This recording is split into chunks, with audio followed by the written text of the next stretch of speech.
Bismillah. Donc, on a la relation hôte-bactérie et les manifestations hôte-bactérie.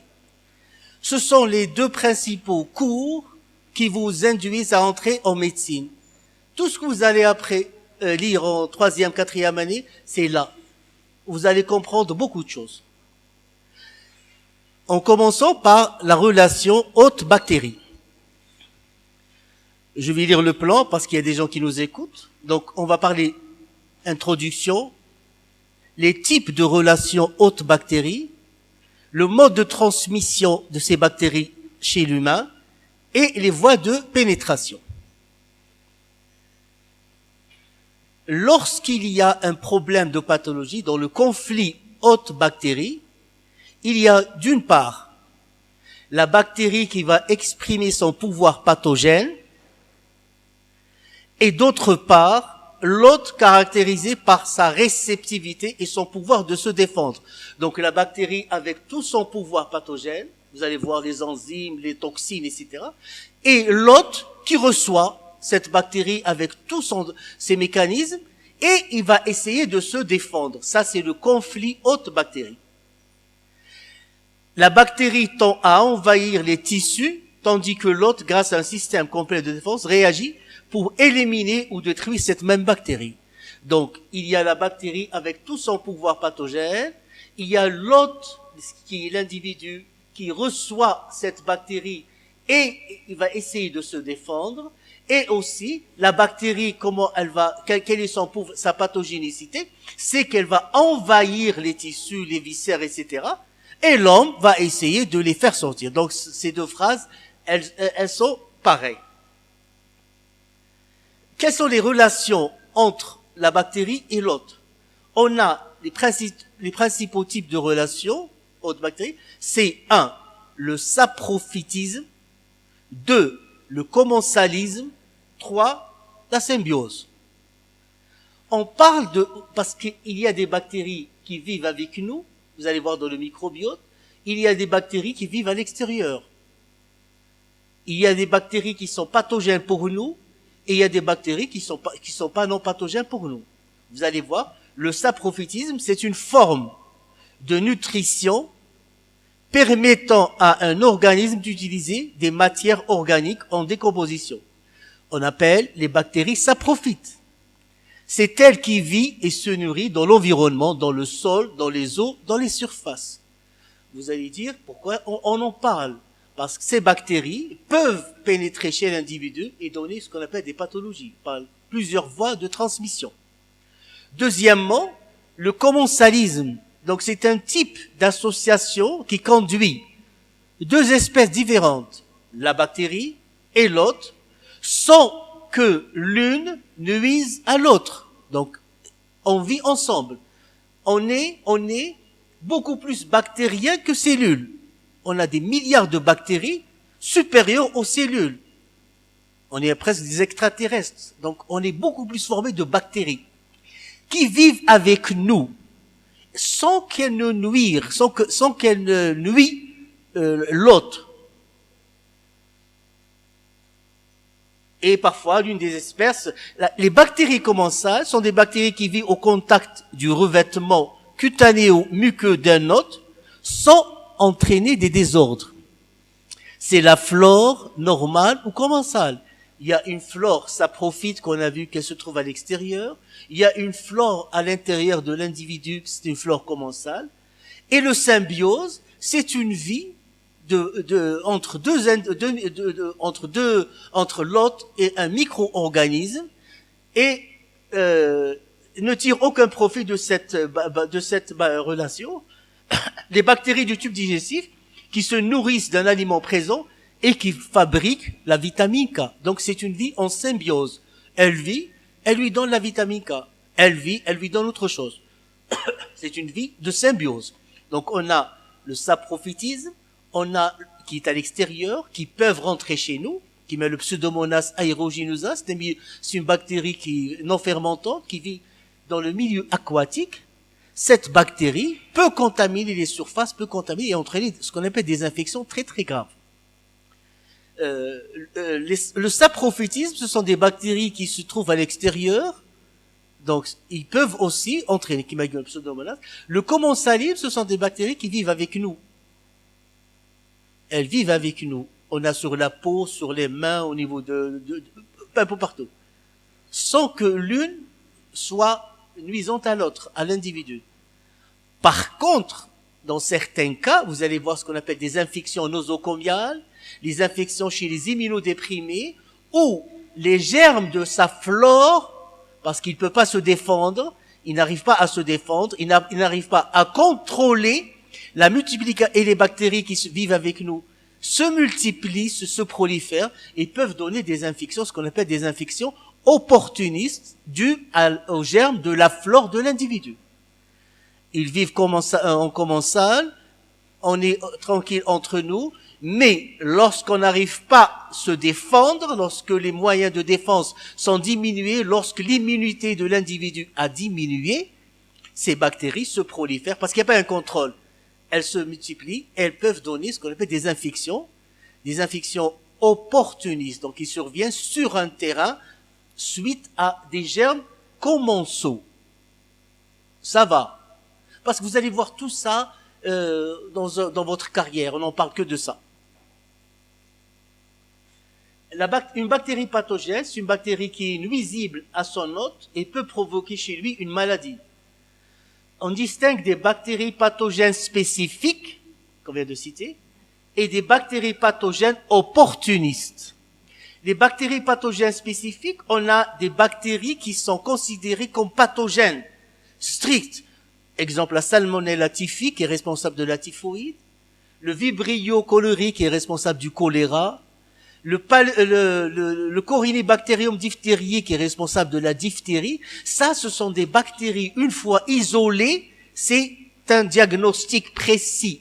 On ne cherche pas à comprendre. D'autres bactéries pathogènes spécifiques sont des bactéries qui entraînent une maladie cliniquement définie. Exemple, les bactéries pathogènes peuvent être commensales, et devenir occasionnellement pathogène. Exemple, pneumocoque, staphylocoque, qui se trouve dans la peau, il peut être occasionnellement pathogène suite à un défaut de défense de l'organisme qui est dû à une mauvaise immunité. Diabète, etc., cancer, etc. Il n'arrive pas à contrôler les bactéries qui se trouvent. Là, elles font ce qu'elles veulent. Et il y a des bactéries qui sont des pathogènes. Une fois qu'on a trouvé ce germe, c'est un diagnostic. D'autres bactéries, il faut au moins refaire le prélèvement et réisoler ce germe une deuxième fois. Par contre, les bactéries pathogènes opportunistes, certaines bactéries peuvent devenir pathogènes lorsque les défenses de l'hôte sont affaiblies, mais ne donnent habituellement pas de maladie chez le sujet sain. Un staphylocoque dans ma peau ne peut rien faire, sauf si je deviens malade, une autre pathologie. Ce staphylocoque, il n'est pas contrôlé par les moyens de défense de l'hôte, il évite rapidement, se multiplie, se prolifère, rentrer, etc., envahir, il fait ce qu'on appelle une infection opportuniste. Donc on a ciblé un peu les bactéries, on a ciblé les bactéries qui vivent à l'extérieur, les saprophytes, les bactéries qui vivent dans le revêtement cutané, etc., de l'individu. C'est des bactéries, donc, qui vivent à l'extérieur. Ces deux, elles sont pas pathogènes, c'est des bactéries qui sont pas pathogènes, peuvent le devenir si les moyens de défense de l'hôte sont diminués. Autres bactéries pathogènes, et qu'on appelle douées d'un parasitisme obligatoire, ce sont des bactéries qui sont connues. J'ai cité Salmonella typhi, j'ai cité Vibrio cholerae, j'ai cité le Corynebacterium diphtheriae, ces bactéries ont leur diagnostic, ont leur syndrome spécifique à elles. Le pouvoir pathogène ou pathogénicité d'une bactérie viruleuse.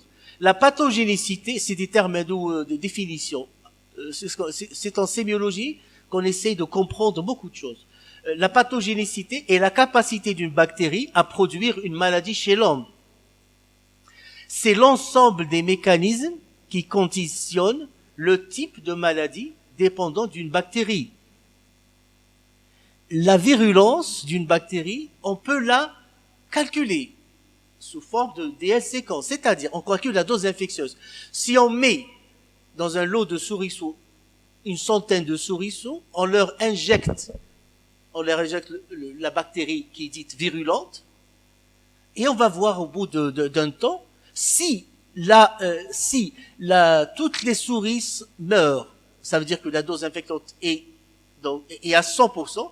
Si la moitié du lot de souriceaux meurt et l'autre non, donc la dose virulente, donc on peut la dose est de DL50, dose létale 50. C'est-à-dire que la virulence, elle n'est pas totalement à 100%. On peut être infecté par une souche soi-disant virulente et on fait un tableau clinique simple. Donc la pathogénicité, c'est le pouvoir et les mécanismes que la bactérie a pour donner ce qu'on appelle l'infection, la virulence et la capacité de la bactérie à déclencher une maladie infectieuse, elle est définie par sa dose infectante. Il y a un groupe de personnes, combien de personnes sont malades, d'autres non. Donc la dose infectante joue le rôle dans la pathologie. On boit tous de l'eau contaminée par salmonella, si l'inoculum est important, on va faire la pathologie. Si l'inoculum est moindre, on risque de faire quelque chose de très simple. Un exemple. Pour le même pouvoir pathogène, il peut y avoir des souches plus ou moins virulentes. Exemple, la Shigella qui donne des dysenteries bacillaires. La Shigella flexinée va donner un tableau clinique simple. Par contre, la Shigella dysenteriée sérotype 1, qui est le bacille de Shiga, qui sécrète une neurotoxine plus la diarrhée, la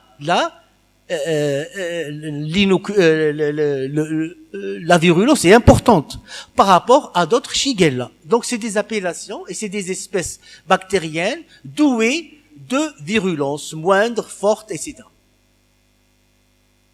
On n'a pas compris. On a compris. Si vous avez des questions, vous les posez. La source de l'infection est liée au statut de la bactérie, pathogène ou opportuniste, et à l'écologie, au réservoir, donc d'où vient cette source des infections, soit le statut de la bactérie, si elle vit à côté, si elle est comme ça, si elle est saprofite.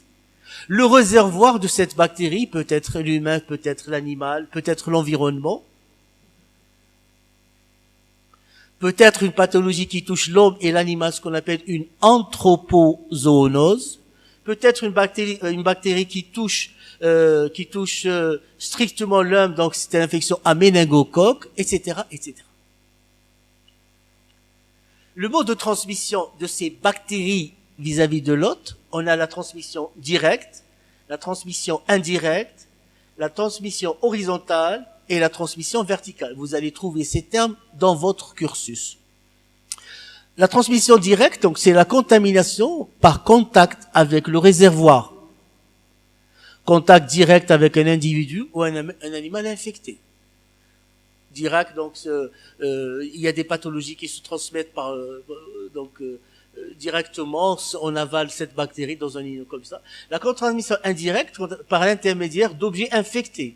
L'homme contaminé, l'aliment contaminé ou arrosé par une eau infectée.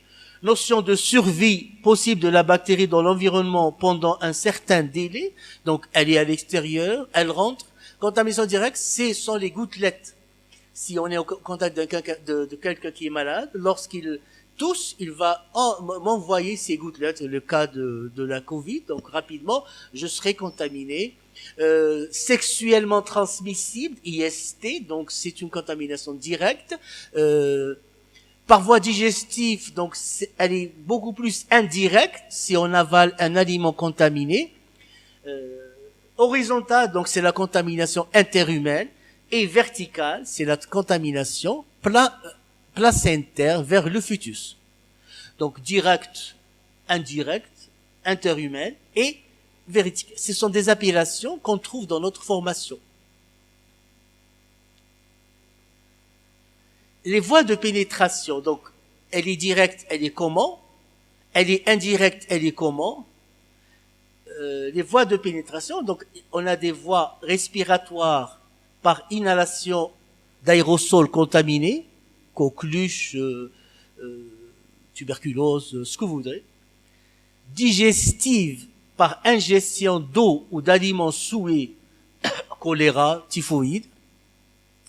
Voie cutanée, inoculation par contact, une plaie souillée, tétanos, surinfection d'une plaie. Transcutanée, donc inoculation iatrogène, cathéter, injection ou par piqûre d'insectes, vecteur de bactéries, exemple Yersinia pestis, la peste, qui est transmise par un vecteur, ou sexuelle, donc syphilis, urétrite gonocoque, chlamydia, mycoplasme, etc., etc. Donc, on a vu des contaminations, on a vu le mode de transmission, il est direct, indirect, horizontal ou vertical, donc, et comment sont ces contaminations, par quelle voie de pénétration, respiratoire, digestive, cutanée, etc., etc., transcutanée, sexuelle. Après avoir vu un peu la relation qui existe entre l'hôte et les bactéries, comment ça se transmet, quelles sont les voies de transmission, quelles sont les bactéries dont on en parle, parce que si on voit bactéries, donc pour nous, est pathogène, donc ça nous rend malade. Non, il y a des bactéries qui vivent dans l'eau, dans l'environnement, dans l'air, sur la table, sur l'air, sans qu'il fasse quelque chose. Cependant, si quelqu'un est affaibli, il peut pas contrôler, ces germes peuvent devenir pathogènes. On a des bactéries au niveau de la peau, au niveau digestif, au niveau du côlon. Ces bactéries vivent avec nous sans qu'ils nous causent des problèmes. Cependant, bien sûr, elles sont contrôlées par l'immunité, par un système immunitaire important. Si ce système immunitaire diminue, sera affaibli, ces bactéries peuvent se multiplier et peuvent faire ce qu'on va voir tout à l'heure. Les manifestations hôtes bactéries, donc on va lire le plan, on va parler de la maladie infectieuse, la physiopathologie de l'infection, les moyens de défense de l'hôte contre l'infection, on a dit tout à l'heure comment on se défend, stratégie de la bactérie pour échapper aux défenses de l'hôte. Quand elle rentre la bactérie, elle va utiliser tous les moyens. Et ça, on le dit souvent, la bactérie s'adapte et résiste à tout, même aux antibiotiques. Vous allez donner de la pénicilline G, la bactérie, qu'est-ce qu'elle a fait? Elle a synthétisé une enzyme qu'on appelle la pénicillinase. Vous avez donné les céphalosporines de 3e génération, la bactérie va synthétiser une enzyme qu'on appelle les bêta-lactamases à spectre élargi, multirésistante. Vous allez donner la dernière molécule, l'imipenem, jusqu'à présent il y a cette molécule. Qu'est-ce qu'a fait la bactérie? Elle a synthétisé des carbapénémases, on a donné l'imipenem, les carbapénèmes, elle a synthétisé des carbapénémases qui donne un antibiogramme multirésistant, c'est ce qu'on appelle les BHRE, les bactéries hautement résistantes émergentes. Au début, on avait les BMR parce qu'il y avait quelques alternatives, bactéries multirésistantes, elles résistent à tout, il reste quelques molécules. Maintenant, on parle de BHRE, bactéries hautement résistantes émergentes, commence à augmenter, et il y a rien, les malades décèdent. La maladie infectieuse, donc, résulte de la rupture d'un équilibre entre la bactérie pathogène. Vous pouvez éteindre la Aïchek. Je me sens pas bien. Je m'excuse, hein. Ça sera 2 cours avec vous. Vous allez me supporter et supporter la chaleur.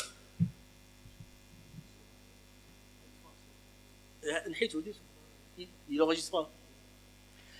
Donc, la maladie infectieuse résulte de la rupture d'un équilibre entre regardez s'il vous plaît, la maladie infectieuse résulte de la rupture d'un équilibre on a parlé d'un équilibre entre la bactérie pathogène et les moyens de défense de l'organisme. La bactérie s'attaque, les moyens de défense, donc c'est une guerre. Ce conflit se retrouve à chaque étape de l'évolution de la maladie. Donc, la bactérie pathogène avec ses moyens, les moyens de défense de l'organisme et ça va être une guerre, donner ce qu'on appelle la maladie infectieuse. Ce conflit met deux facteurs. Il y a le terrain réceptif qui va pouvoir se défendre et il y a les bactéries qu'on a cité pathogènes, ça profite, comment ça, on a vu pourquoi elle peut devenir pathogène, qui vont adhérer à l'hôte, au revêtement, envahir les tissus, passer dans le sang, toucher les viscères. L'envahissement. C'est ce qu'on appelle la maladie bactérienne. L'ensemble des mécanismes qui contrôlent au déclenchement de l'infection, donc on a l'envahissement,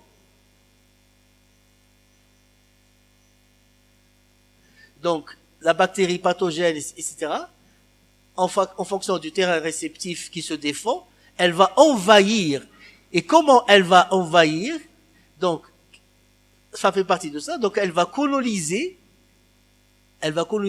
Ça dépend de la porte d'entrée qu'on a vu tout à l'heure. Respiratoire, si un cathéter est posé, elle va coloniser ce cathéter. S'il y a une sonde urinaire, s'il y a une piqûre, elle va la coloniser sans qu'il y ait de réaction. Elle se multiplie, puis elle va franchir, donc elle va pénétrer à l'intérieur, elle va envahir, elle va disséminer par voie hématogène et donner ce qu'on appelle des septicémies. Ou bien, certaines bactéries, parmi les mécanismes, elles sécrètent des toxines. On a soit les toxines protéiques, donc là, la bactérie n'envahit pas, elle rentre à l'intérieur de l'organisme, elle ne pénètre pas l'épithélium cellulaire, elle va rester à l'extérieur, elle va sécréter une toxine qui, elle, va pouvoir pénétrer et agir. Toxine colérique, ça va donner, ça agit sur l'AMP cyclique, ça va donner une fuite d'eau et des électrolytes. D'autres toxines vont agir sur la synthèse des protéines sans que la bactérie pénètre. Donc on a deux mécanismes importants. On a soit la bactérie envahie, d'abord avant d'envahir, elle doit coloniser, puis petit à petit, elle se multiplie jusqu'à créer une petite lésion. Si elle ne trouve rien, il n'y a pas de défense, elle peut pénétrer, elle peut envahir, ça dépend de l'inoculum. Puis elle va disséminer, donc ça va traverser l'épithélium, passer le canal thoracique, la circulation lymphatique, circulation veineuse, circulation sanguine, artérielle, et faire ce qu'on appelle des bactériémies. Et là, c'est des septicémies, ce sont des urgences. D'autres bactéries ne font pas tout ça. Elles injectent une toxine qui est plus mortelle que ça. Donc, les infections localisées, les infections du tissu profond, les infections généralisées, vont ce qu'on appelle, les germes vont passer dans la circulation, donc à partir, ils vont traverser l'épithélium, traverser les canaux lymphatiques, le canal thoracique, la circulation veineuse, puis la circulation artérielle, pour donner ce qu'on appelle des bactériémies. Les bactériémies, elles peuvent être transitoires. Exemple, on enlève une dent, une avulsion dentaire. L'après-midi, on fait une température. Mais tout rentre dans l'autre parce que ce germe est contrôlé par l'individu, par les défenses de l'individu. Et rapidement, on se sent bien. Par contre, s'il y a des bactéries répétées, c'est qu'il y a un foyer localisé et qui, chaque fois, il fait une décharge bactérienne dans le passage dans le sang. Et comment faire un diagnostic? Parce que devant ce tableau, c'est un patient qui vient hospitalisé, inconscient, hyperfébrile. Ce sont les hémocultures. J'aime bien ce mot que vous mettez dans votre tête. Les hémocultures. Donc on essaie, quand on a un tableau clinique, bien sûr, il faut faire la différence entre un virus, une infection virale et une infection. Ça, c'est après, c'est pas sourcé, c'est pas difficile. Quand on a un tableau d'infection généralisée, avec des troubles hémodynamiques, le seul moyen de faire des hémocultures. Donc on prélève 10 cc chez l'adulte, 5 cc chez l'enfant, 5 ml, qu'on envoie au laboratoire à tout moment. C'est une urgence 24 heures sur 24. Et là, on rentre pas dans le détail du laboratoire. Il va essayer d'identifier ce germe. Parce qu'on on connaît pas la porte d'entrée. Quelqu'un est venu, hyperfébrile, il n'a pas une porte d'entrée. S'il y a une porte d'entrée, Beina. Si le patient a fait un tableau d'infection urinaire, puis il a fait un tableau de septicémie, on commence par et que les parents rapportent, on commence par par l'infection urinaire, on fait des prélèvements au niveau des urines, même s'il est inconscient, avec une sonde, etc. Puis on fait des hémocultures. Mais si on a quelqu'un hyperfébrile, avec température, avec des troubles dynamiques, les hémocultures. On fait 2-3 flacons d'hémoculture qu'on envoie au laboratoire et ils nous rendent le résultat au bout de 2-3 jours. Il existe trois temps cruciaux dans le développement du processus infectieux. Donc il y a l'implantation sur le revêtement cutané et colonisation. C'est presque des phrases à redire, j'aimerais bien. Je fais comme ça exprès pour qu'on sera orienté. La deuxième étape, c'est l'invasion, donc une bactérie invasive. Elle va franchir la barrière cutanéo-muqueuse, associée au développement d'une inflammation au niveau de la porte d'entrée, donc il y a une infection localisée. Puis, la bactérie doit résister aux défenses et utiliser les substances pour exprimer son pouvoir pathogène.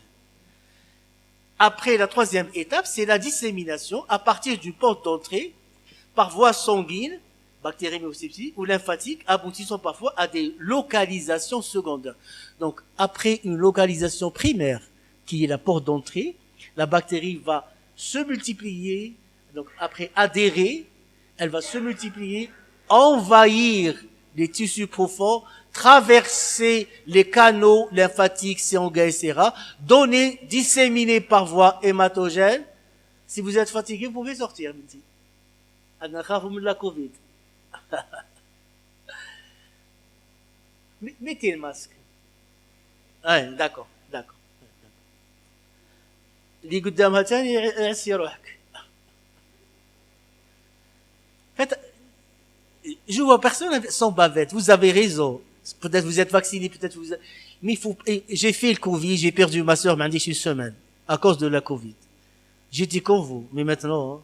Donc, faire très, très attention. Pas encore. Même si j'ai des anticorps, etc., il faut toujours se méfier. C'est difficile. On en voit aux personnes qui sont plus âgées que nous, qui décèdent, bêtement, mais faites attention, s'il vous plaît. Donc, il y a une colonisation, il y a une invasion, il y a une dissémination. Quelles sont les étapes d'infection? On a une toxi-infection simple. On a une colonisation, c'est-à-dire une bactérie, suivie d'une toxi-infection. On a une colonisation suivie d'une invasion bactérienne. Un exemple, ça on le lit. Il y avait, à l'extérieur de Batna, il y a des enfants qui sont venus de Biskra et dans leur alimentation, ils ont ramené quelque chose à manger, ils ont ramené des casse-croûtes avec le djedj. Soit disant le poulet était au frigo, etc. Mais les enfants ont fait un tableau de vomissement importante. Ils ont été examinés, puis ils ont été hospitalisés. Quand les gens de la wilaya, tout le monde est venu nous voir, je leur avais dit, il y a tellement d'infections qui sont graves, ça peut être quelque chose de simple. Je leur avais dit, si j'étais à la consultation, je les fais sortir le jour même.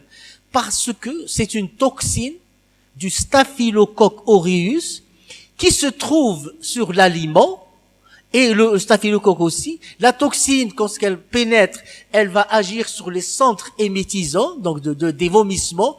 Et comme c'est une toxine, elle va pas se multiplier, les défenses de l'organisme vont arriver et elle va disparaître au bout de 8 heures. La chia, les enfants étaient très bien. S'ils n'étaient pas de Biskra, on les fera sortir. Ça, c'est la toxi-infection. Il y a aussi, il y a une colonisation suivi d'une toxi-infection, donc adhésion de la bactérie, colonisation, multiplication, sans pénétration dans le sécrétion et sécrétion des toxines responsables du pouvoir pathogène. Exemple, le Clostridium tétanique qui sécrète une toxine tétanique qui est neurotoxine, qui va traverser les centres nerveux que vous connaissez très bien, donc dendritique, etc., qui vont agir au niveau du cerveau et décède. C'est pour ça qu'il y a un vaccin, il y a une sérothérapie. Parfois aussi, la bactérie va adhérer, coloniser la peau, puis envahir du tissu épithélial. C'est toutes les infections, toutes les bactéries qui se trouvent. Donc ça peut être une toxine simple, ça peut être une infection plus une toxine, ça peut être une infection avec envahissement.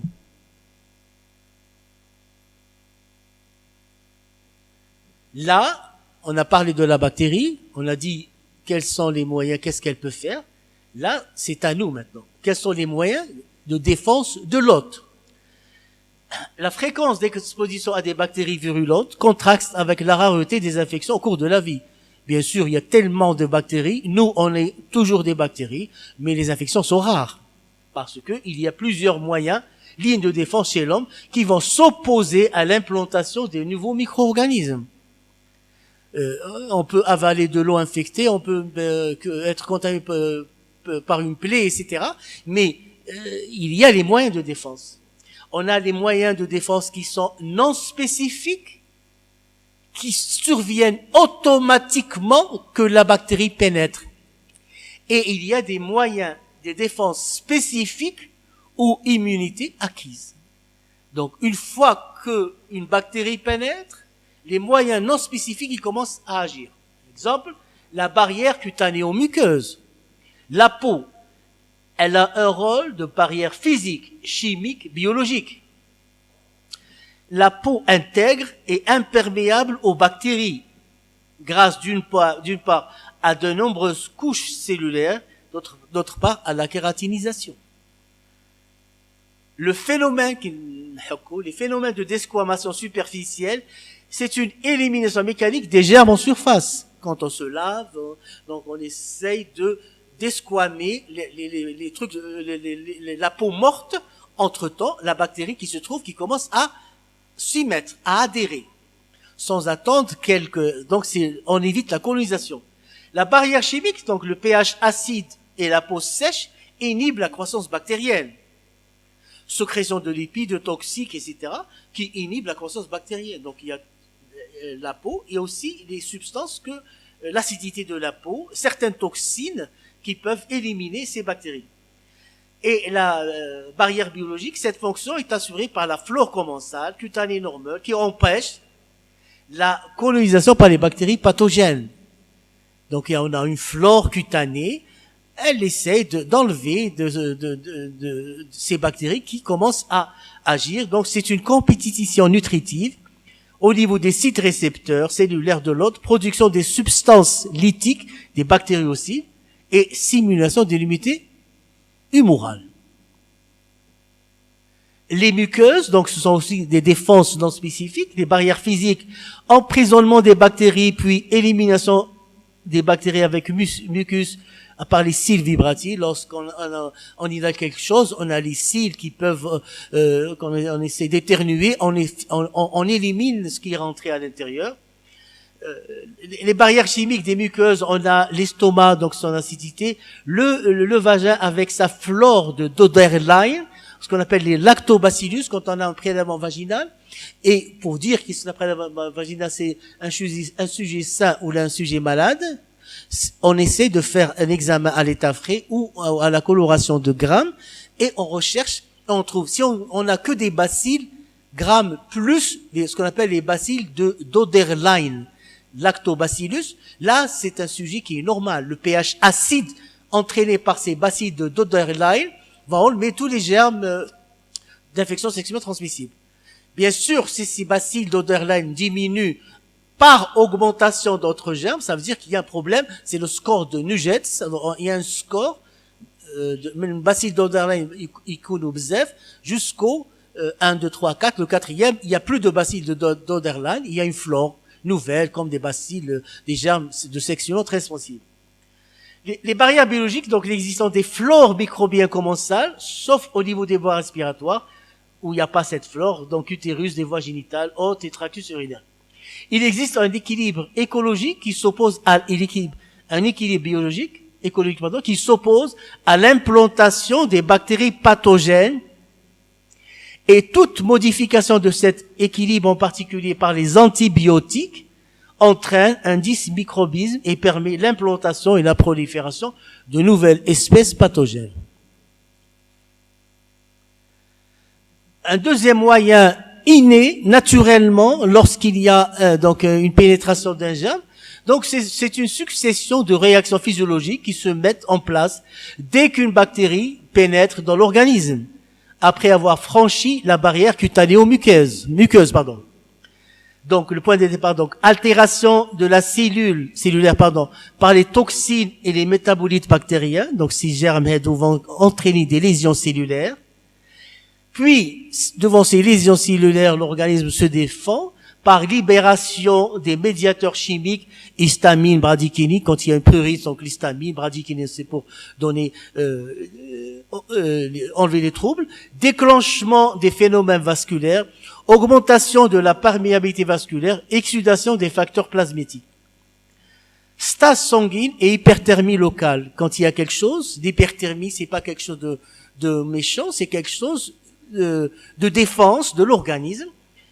Afflux local des polynucléaires, des monocytes et lymphocytes, capables de phagocyter les bactéries. C'est le phénomène de la phagocytose. Donc, s'il y a les germes, donc il va y avoir d'abord la barrière physique, etc. Si ça n'arrive pas, ces bactéries vont altérer la cellule, si vraiment les barrières physiques n'ont pas pu arrêter cette propagation. Quand il y a une altération cellulaire, il va y avoir libération des médiateurs chimiques, vont déclencher des phénomènes vasculaires, entraînant une stase sanguine, une hyperthermie locale, donc c'est cutané, beaucoup de polynucléaires qu'on voit à l'examen direct. Quand on voit à l'examen direct, quand on fait un prélèvement de plaie, de urine, si on trouve des polynucléaires, ça veut dire qu'il y a une réaction inflammatoire importante. Ça veut dire qu'il y a un germe à ce niveau. C'est comme ça qu'on essaie, parce que parfois on isole un germe sans qu'il y ait une réaction inflammatoire. Ça peut être une colonisation. Et on vous rend, vous médecins, vous rend des résultats qu'on ne comprend pas. Il n'y a pas de réaction inflammatoire, il y a un germe. Soit c'est ce qu'on a isolé, soit un contaminant, soit c'est une colonisation, parce que le germe, l'individu n'a pas encore créé ce qu'on appelle cette défense avec une hyperthermie et un afflux de polynucléaires. Donc, tout contact avec une bactérie, ça va adhérer, ça va entraîner, ça va pénétrer, ça va sécréter des toxines. Il y a des défenses, naturellement, qui apparaissent au premier contact. Donc, il y a les barrières, on a dit, les barrières cutanéo-muqueuses, les barrières avec leur effet biologique acide, etc. Si ça n'arrête pas cette infection, il y a aussi un deuxième ligne de défense qui est inné naturellement, donc par créer des polynucléaires qui vont sécréter, etc. J'ouvre une parenthèse, dans le cas des diarrhées, on a un syndrome dysentériforme et un syndrome cholériforme. Le syndrome dysentériforme, ce sont des bactéries, lorsqu'ils pénètrent par voie digestive, vont traverser le mucus, vont pénétrer à l'intérieur des cellules épithéliales, envahir les cellules épithéliales. Jusqu'ici, ça va. Certaines vont passer au-delà de l'épithélium, canal lymphatique, ganglion lymphatique, canal lymphatique, canal thoracique, circulation veineuse, circulation sanguine, ce qu'on appelle, ils font des septicémies. Ça, c'est le cas, un exemple de Salmonella typhi. C'est la fièvre typhoïde. D'autres bactéries qui appartiennent à la même famille des salmonelles, lorsqu'elles pénètrent à l'intérieur de la cellule, elles vont envahir et elles ne vont pas pénétrer dans la circulation lymphatique et donner ce qu'on appelle des septicémies. Ça, elles restent in situ. Elles vont être éliminées dans les selles et là, on voit un afflux de polynucléaires, etc., et des diarrhées. C'est une réaction inflammatoire. Dans le cas du choléra, le vibrio cholérique va traverser le digestif, va passer au niveau du mucus, il va se fixer, il va pas pénétrer, il va sécréter une toxine. Cette toxine va agir sur un mode liquidien et entraîner une perte d'eau et des électrolytes. Si on fait une coproculture et on observe à l'examen microscopique, on trouve pas des polynucléaires. Par contre, dans le syndrome dysentériforme, parce qu'il y a une destruction de cellules épithéliales, il va y avoir afflux de polynucléaires, on va trouver des polynucléaires. Et à l'examen microscopique, on peut dire c'est un syndrome dysentériforme ou bien un syndrome cholériforme. Je donne des exemples parce que c'est un conflit, c'est des manifestations. Vous allez avoir tout ça, germe par germe, tout avec les explications. Mais là, c'est dans votre cursus de formation de médecin, vous allez utiliser tous ces mots. La phagocytose se fait sur plusieurs étapes. Donc, on a parlé de la phagocytose. C'est le phénomène de phagocytose. Donc, la bactérie va adhérer à des bactériophagocytes. Ce sont des cellules macrophages tissulaires. Cette phagocyte, cette cellule va englober les bactéries par invagination de la membrane du phagocyte. Elle va former une vacuole qu'on appelle le phagosome. Ce phagosome va se lier au lysosome qui contient des enzymes et on appelle ce qu'on appelle le phagolysosome. Et à l'intérieur de ce phagolysosome, il sera donc les bactéries détruites par les enzymes, et ça sera une guerre à l'intérieur. Par contre, regardez bien, les bactéries qui non détruites au niveau du foie microbien gagnent les ganglions lymphatiques et traversent les voies lymphatiques et les ganglions pour passer dans la circulation sanguine et pour atteindre différents organes. En général, les différents facteurs de défense non spécifiques sont souvent efficaces pour empêcher le développement d'une infection. Donc, la réaction inflammatoire est là. C'est une élimination rapide d'un germe, d'un agent pathogène présent dans un tissu normalement stérile. Donc, elle va l'enlever. C'est une réponse immédiate de l'organisme basée sur la reconnaissance d'antigènes bactériens. C'est une réaction inflammatoire rapide au niveau du site infecté.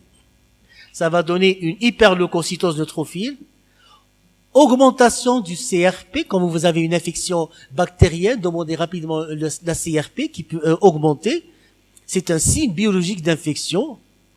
Parfois une réponse exagérée, donc autre sceptique. Le deuxième moyen de défense, ce sont les immunités spécifiques acquises. Ça, elles surviennent après.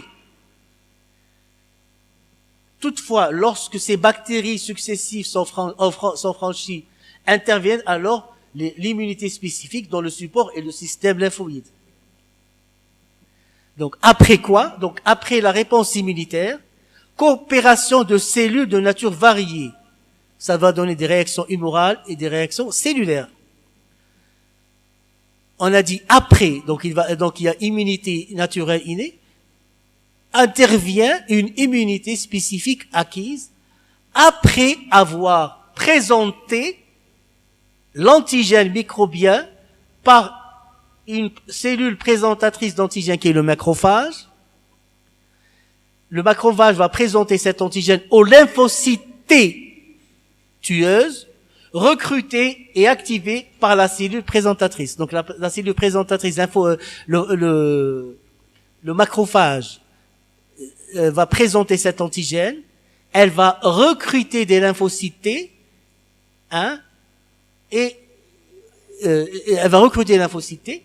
Ces cellules T activées portent les récepteurs spécifiques correspondant à l'antigène microbien, donc elle va le reconnaître. Déjà, elle recrute les lymphocytes T et elle présente l'antigène à lymphocyte T.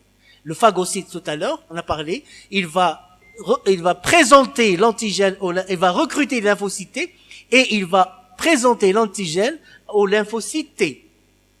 Ces cellules produisent d'autres lymphokines qui permettent de recruter d'autres cellules effectrices de l'immunité. Donc, le macrophage va présenter l'antigène microbien et elle va recruter les lymphocytes T. Ces lymphocytes T produisent d'autres lymphokines, histamine, bradykinine, etc., l'interféron, etc., et va recruter les lymphocytes B et d'autres lymphocytes T cytotoxiques. Les lymphocytes B sont capables de différencier, ils vont synthétiser les anticorps. C'est une réaction humorale. Donc le phagocyte va présenter l'antigène microbien aux lymphocytes T, et aussi il va recruter les lymphocytes T. Ces lymphocytes T qu'on a parlé vont synthétiser d'autres médiateurs, interférents, etc., les interleukines, etc., les interleukines, et ils vont aussi recruter d'autres cellules qu'on appelle les lymphocytes B et d'autres lymphocytes T cytotoxiques. Les lymphocytes B vont sécréter, vont être responsables de la synthèse des anticorps qui vont agir sur l'infection, et les lymphocytes T cytotoxiques activent directement sur la cible bactérienne.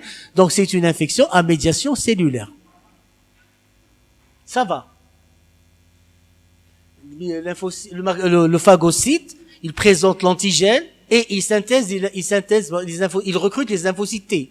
Les lymphocytes T, c'est des cellules tueuses.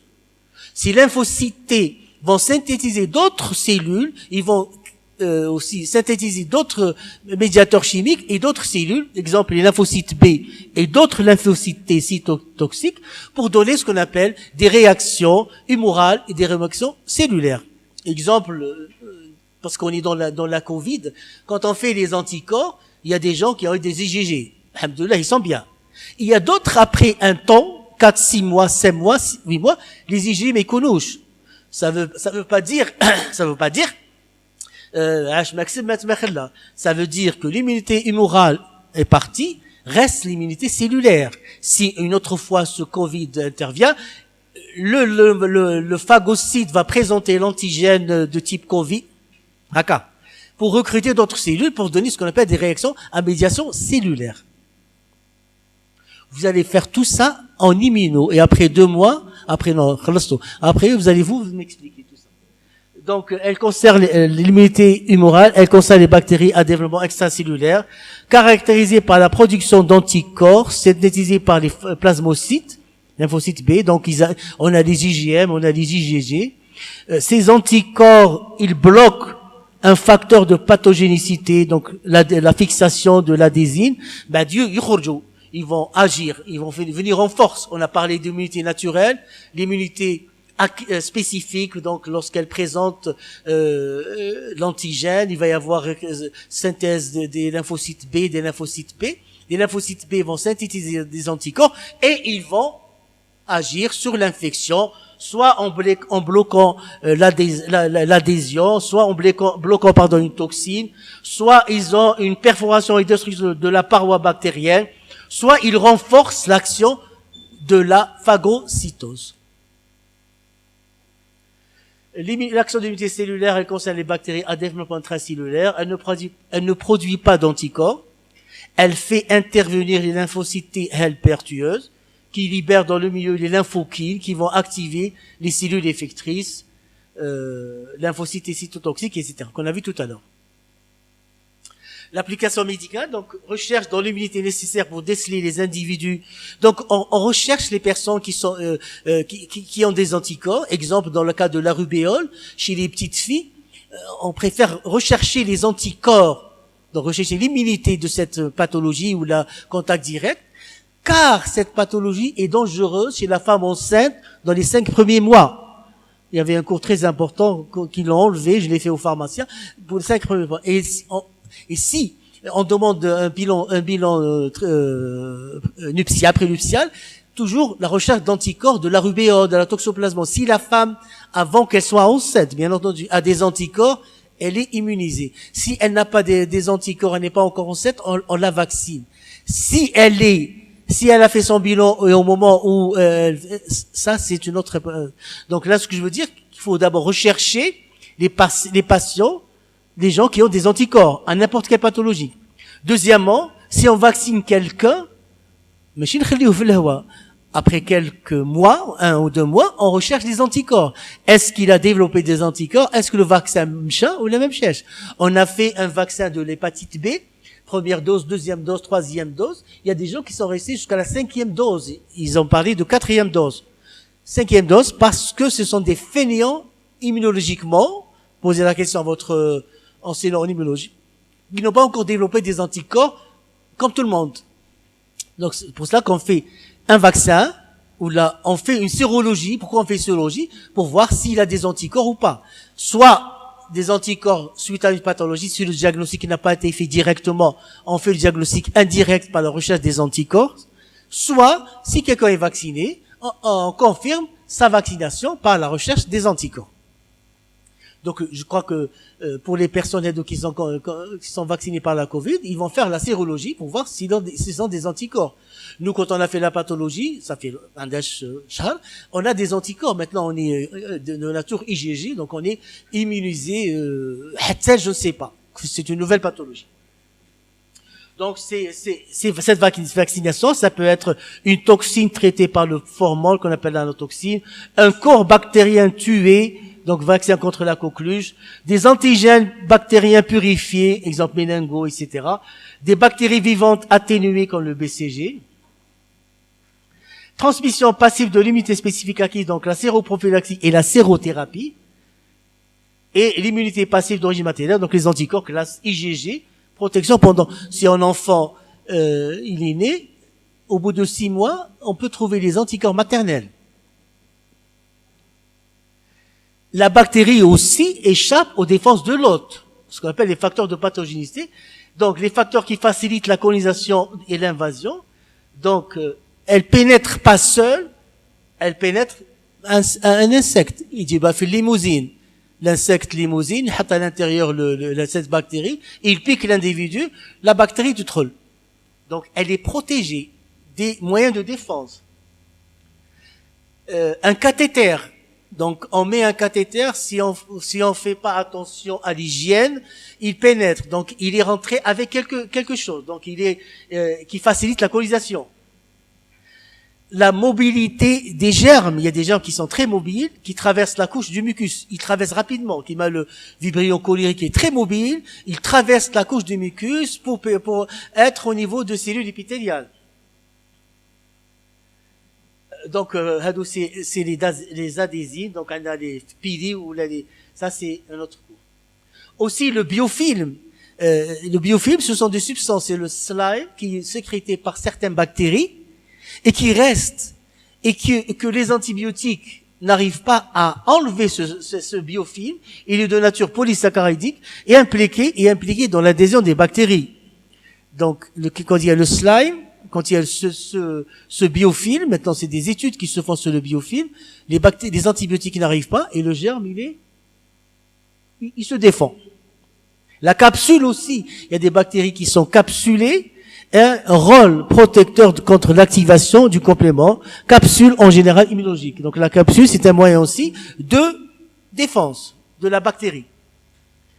Les variations antigéniques, exemple le LPS, ce LPS est antigénique, mais on trouve au sein de certaines espèces plusieurs centaines de polysaccharides différents. La protéine M du streptocoque peut être aussi, les anticorps anti-M sont protecteurs. La capsule du pneumocoque, au sein même d'une bactérie, peut exister des phénomènes de variation antigénique. Donc ces variations antigéniques vont changer les variants que vous connaissez maintenant parce que c'est nouveau, ils vont changer la structure initiale de ce germe et qui va pas être tué par donc la bactérie. C'est un moyen de défense contre les défenses de l'autre.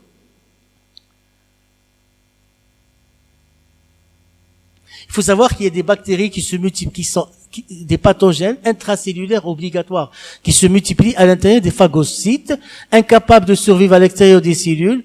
Ils s'adaptent, souvent lésions minimes, peu sévères, exemple les chlamydia, ou bien des bactéries intracellulaires facultatives, soit pour échapper aux destructeurs, ou bien, donc elles se multiplient à l'intérieur de la cellule pour échapper aux phagocytes. Retenez quelques mots. Quand j'ai pas parler, ça veut dire que on retient que quelques mots. Pour votre examen, c'est ce que je viens de dire au début. J'aime bien quand je pose une question, c'est pas pour vous mettre 0 ou 1, que les gens ont compris une chose qui reste dans la tête. C'est ça le but, c'est pas pour vous embêter. Les facteurs qui endommagent l'hôte, on a les enzymes, les bactéries vont sécréter plusieurs enzymes, vont sécréter des toxines. On a les toxines protéiques bactériennes. Ce sont des exotoxines. J'ai dit que la bactérie ne pénètre pas à l'intérieur de la cellule, elle va sécréter une toxine. Ce sont les exotoxines. On a la survie et la multiplication des bactéries chez l'organisme infecté s'accompagne souvent de la production de toxines à l'extérieur de la bactérie. Ce qu'on appelle des toxines protéiques. Il y a aussi des toxines de nature glucido-lipido-protéique. Exemple, la toxine tétanique, la toxine diphtérique, la toxine du choléra. Ce sont des toxines qui sont synthétisées par la bactérie sans qu'elle envahisse la cellule. La toxine de diphtérie sans qu'elle envahisse la cellule. Donc il faut savoir sur cette plaque qu'il y a des toxines de nature protéique. Ces toxines, on a cité la diphtérie, on a cité le tétanos. Elles sont libérées pour diffuser dans l'organisme et venir agir sur leurs cellules cibles. Si on retient cette phrase, suffit largement. On distingue les toxines de type A et B. Ça veut dire qu'il y a une toxine qui a deux structures. Elle a une sous-unité A et une sous-unité B. Une des sous-unités va se fixer sur la cellule, faisant ce qu'on appelle un tunnel, laissant pénétrer la sous-unité A qui, elle, possède l'activité enzymatique. Donc c'est une toxine protéique synthétisée. Elle a deux sous-unités. Une sous-unité va se fixer sur la cellule. On a dit que la cellule et elle sécrète une toxine. Cette toxine va se fixer par la sous-unité B sur la cellule, va créer ce qu'on appelle un tunnel, endommageant la membrane cellulaire et la toxine, laissant pénétrer uniquement la toxine A qui va agir sur sa cible. Exemple, la toxine diphtérique, elle va agir sur la synthèse des protéines, c'est pour ça que le décès est rapide. Si la synthèse des protéines est détruite par une cellule, la cellule est morte. Et c'est pas une cellule, c'est des milliards. Il y a un cours très important que je fais pour le Corynebacterium diphtheris. Cette année, le programme a été chamboulé. Que je suis pas encore satisfait pour ce programme. Là aussi, ce sont des toxines. Donc, cytolysine, hémolysine, etc. La toxine de nature glucido-lipido-protéique, donc, c'est une toxine liée à la paroi des bacilles à gram négatif. Exemple, Klebsiella, etc. Cette toxine n'est pas libérée. Ce n'est qu'après que la bactérie soit détruite que cette toxine est libérée. Exemple, une antibiothérapie qui n'est pas suffisante peut donner ce qu'on appelle une forme de bactérie, pas détruite, mais encore vivante, mais qui va libérer sa fraction lipidique, quelque chose sur le corps bactérien, structure bactérienne, qui va libérer sa fraction, la paroi. C'est au niveau de la paroi que se trouve la toxine de nature GLP.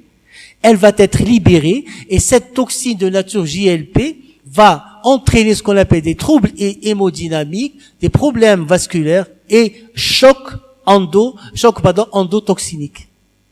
Et on trouve beaucoup de patients infectés ou multirésistants par une bactérie multirésistante. Les antibiotiques n'arrivent pas à régler ce problème et les malades décèdent par choc endotoxinique suite à la libération de cette toxine qui se trouve au niveau de la paroi cellulaire, de la paroi bactérienne, qui va, elle, agir en donnant des troubles hémodynamiques. Ça, c'est un peu le tableau pouvoir pathogène. J'aimerais bien que vous le lisez et vous l'apprenez pour votre examen. C'est sûr, une question va être posée ici. Ça aussi, c'est des définitions. Donc, l'anatoxie, c'est une toxine qui a perdu son pouvoir toxique. Ça aussi, il faut connaître. Mais conserve son pouvoir immunogène, c'est le vaccin.